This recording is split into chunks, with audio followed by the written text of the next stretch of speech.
E-Learning Water and Renewable Energy Learning Center Jasa Tirta II.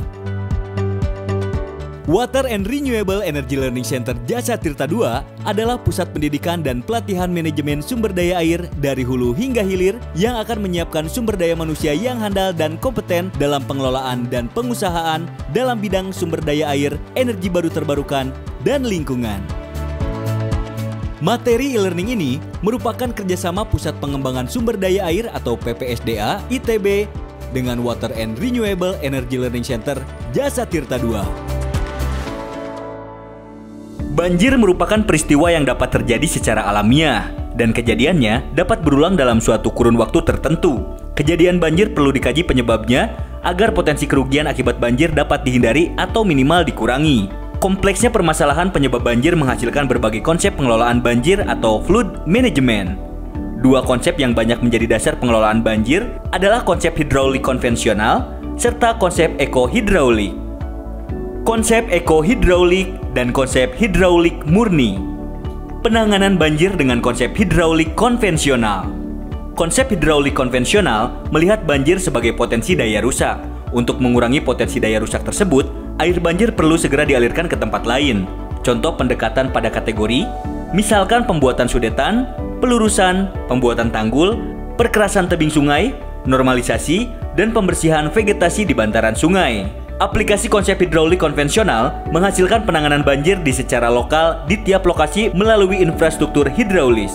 Implementasi penanganan banjir melalui berdasarkan konsep hidraulik konvensional saja dapat mengakibatkan dampak ikutan. Sebagai contoh, pelurusan sungai, sudetan, dan pembuatan tanggul dapat mengakibatkan peningkatan potensi banjir yang lebih tinggi di sebelah hilir, menurunkan tingkat retensi, konservasi, dan penyerapan air di sepanjang sungai. Bekas-bekas sungai atau sungai lama yang terpotong atau oxbow lake juga berpotensi menimbulkan masalah baru, seperti sulitnya sirkulasi air hingga pemanfaatan area sungai lama yang semula merupakan milik umum bagi kepentingan pribadi. Sudetan sungai di daerah hilir yang berupa wilayah pantai juga berpotensi mengakibatkan perubahan pola arus dan sedimen dari sungai, sehingga mempengaruhi stabilitas garis pantai. Penanganan banjir dengan konsep ekohidraulik. Konsep ekohidraulik melihat fenomena sebagai akibat dari kerusakan lingkungan. Banjir terjadi saat daya retensi atau daya dukung lingkungan mengalami penurunan. Konsep ekohidraulik bertitik tolak pada penanganan banjir secara integral dengan memasukkan unsur ekologi atau lingkungan dalam penyelesaian banjir. Konsep penyelesaian banjir dengan konsep ekohidraulik menganggap sungai sebagai satu kesatuan ekosistem secara integral, dari badan sungai, sempadan, daerah aliran sungai, hingga wilayah sungai. Perencanaan pengelolaan secara terintegrasi ini diharapkan dapat memberikan pemanfaatan potensi air secara optimal, mengurangi potensi kerugian akibat bencana keairan, juga menjaga kelestarian ekosistem sungai.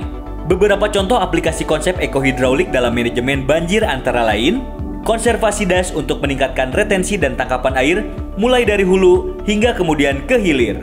Meningkatkan potensi tampungan air di das seperti situ, embung, atau kolam, baik alami maupun buatan, baik dalam skala wilayah, komunal, maupun lokal rumah tangga.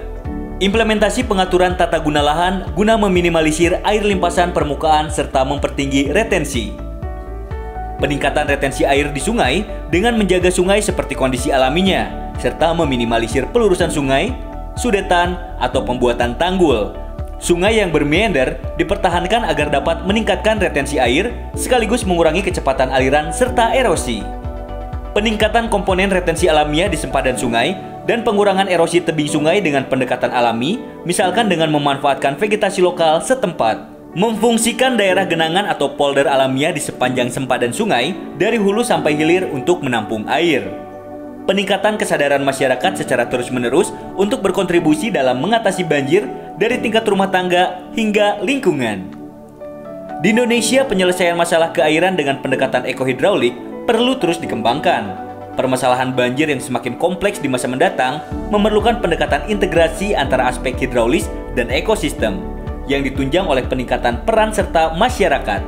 Pendekatan hidraulis konvensional yang menganggap air sebagai potensi daya rusak secara bertahap perlu dikombinasikan dengan pendekatan ekohidraulis yang menganggap air sebagai potensi yang perlu disimpan.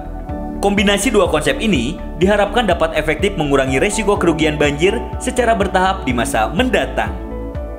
Terima kasih telah menyaksikan e-learning Water and Renewable Learning Center. Nantikan video e-learning kami selanjutnya.